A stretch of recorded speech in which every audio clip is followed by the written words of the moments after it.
Star one Maharashtra news बातमी लावणे काम नाही, बातमीचा पाठपुरावा करणे काम आहे.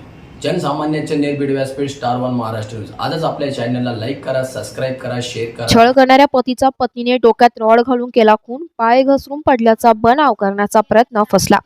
दारूच्या नशेत शारीरिक छळ करणाऱ्या पतीचा पत्नीने डोक्यात रॉड घालून खून केल्याची धक्कादायक घटना श्रीरामपूर शहरात उघडकीस आली आहे. श्रीरामपूर शहरातील बोरावके कॉलेज मागे अतिथी कॉलनी परिसरात नववर्षाच्या पहिल्याच रात्री हा खून झाला असून संजय भोसले असे मृत इसमाचे नाव आहे.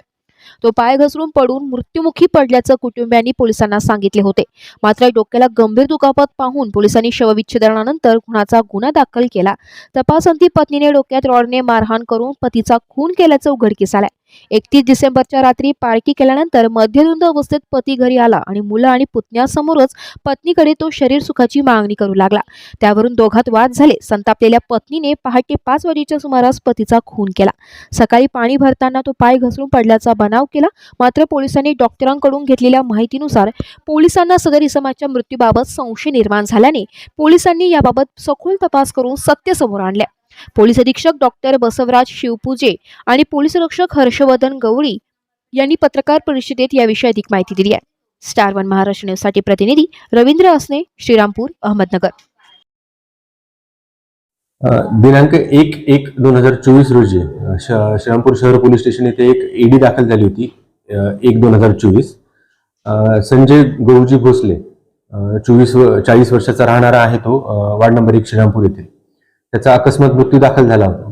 अकस्मात मृत्यूचा दाखल झाल्यानंतर जेव्हा इन्क्वेस्ट पंचनामा पोलीस करत होते तेव्हा पोलिसांना जखमां बघून म्हणजे त्याच्या जखमा बघून थोडा संशय निर्माण झाला की या जखमा पडून झालेल्या नसाव्यात.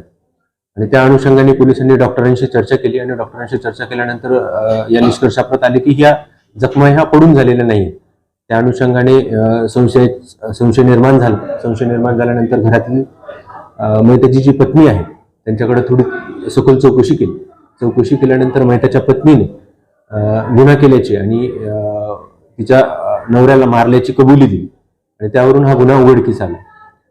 तर सदर गुन्ह्यामध्ये 302चा गुन्हा हा दाखल करण्यात आलेला आहे.